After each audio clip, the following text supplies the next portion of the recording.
नमस्ते दोस्तों, आज हम बात करेंगे कुणाल कामरा की ताज़ा कंट्रोवर्सी के बारे में। कुणाल कामरा जो एक मशहूर स्टैंड अप कॉमेडियन है, अक्सर अपने पॉलिटिकल सटायर के लिए सुर्खियों में रहते हैं, लेकिन इस बार उनका एक मजाकिया गाना इतना वायरल हो गया कि शिवसेना के समर्थकों ने कॉमेडी क्लब को ही तोड़ फोड़ कर रख दिया। तो चलिए इस पूरे मामले को दोनों पहलू से समझते हैं।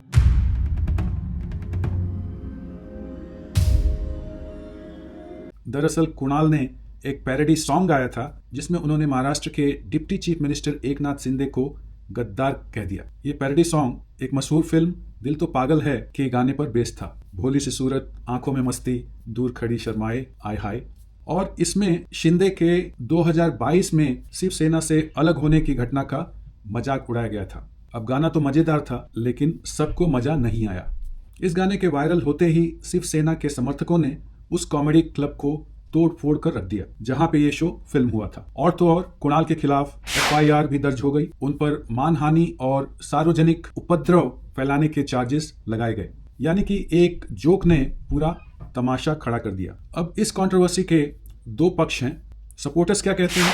कुछ लोग कह रहे हैं कि कुणाल ने अभिव्यक्ति की आजादी का इस्तेमाल किया, कॉमेडी में बोल्ड और बेबाक होना चाहिए, तभी तो वो मजेदार बनती है। दूसरी तरफ कुछ का मानना है कि उनका जोक मानहानि करने वाला था और सार्वजनिक उपद्रव को भड़काने वाला था। उनका कहना है कि हंसी मजाक की भी एक हद होती है।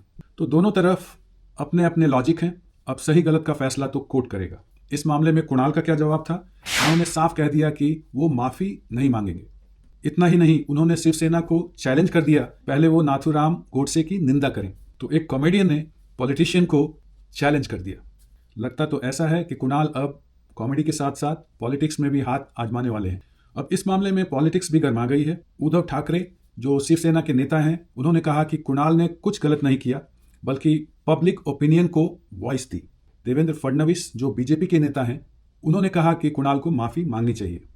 यानी कि ऑपोजिशन ने सपोर्ट किया और रूलिंग कोalition ने माफी की डिमांड की। अब बात तो वही हो गई कि आपके हिसाब से सही, मेरे हिसाब से गलत।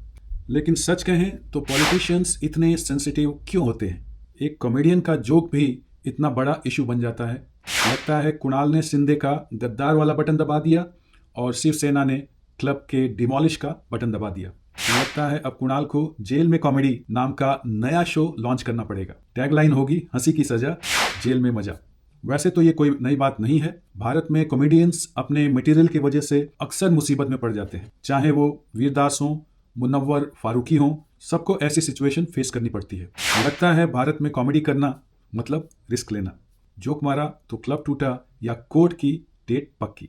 इस कंट्रोवर्सी को सोशल मीडिया ने और बढ़ा दिया। पैरोडी सॉन्ग वायरल हो गया और फिर वैंडलिज्म और लीगल एक्शन शुरू हो गए। लगता है कॉमेडियंस को जोक से पहले सोशल मीडिया मैनेजर हायर कर लेना चाहिए, ताकि वो चेक कर सकें कि कौन सा जोक वायरल होने वाला है और कौन सा जेल में पहुंचाने वाला। और अब तो कॉमेडी क्लब्स को भी सिक्योरिटी गार्ड्स हायर करने पड़ेंगे, खासकर पॉलिटिकल सटायर शोज के लिए। नहीं तो हर जोक के बाद क्लब का फर्नीचर बदलना पड़ेगा। सोचो, एक जोक मारा और कुर्सी टूटी, ये तो महंगा सौदा हो गया। तो दोस्तों, ये है कुणाल कामरा की ताजी कंट्रोवर्सी। एक तरफ अभिव्यक्ति की आजादी का मुद्दा है, दूसरी तरफ मानहानि का। लेकिन एक बात तो साफ है कि कॉमेडी और पॉलिटिक्स का मेल हमेशा ही मजेदार होता है, चाहे वो स्टेज पर हो या कोर्ट में। आपको क्या लगता है, कुणाल सही थे या गलत? कृपया नीचे कमेंट में लिखकर बताइए। और हाँ, हंसते रहिए, क्योंकि हंसी ही जिंदगी का असली मसाला है। नमस्ते।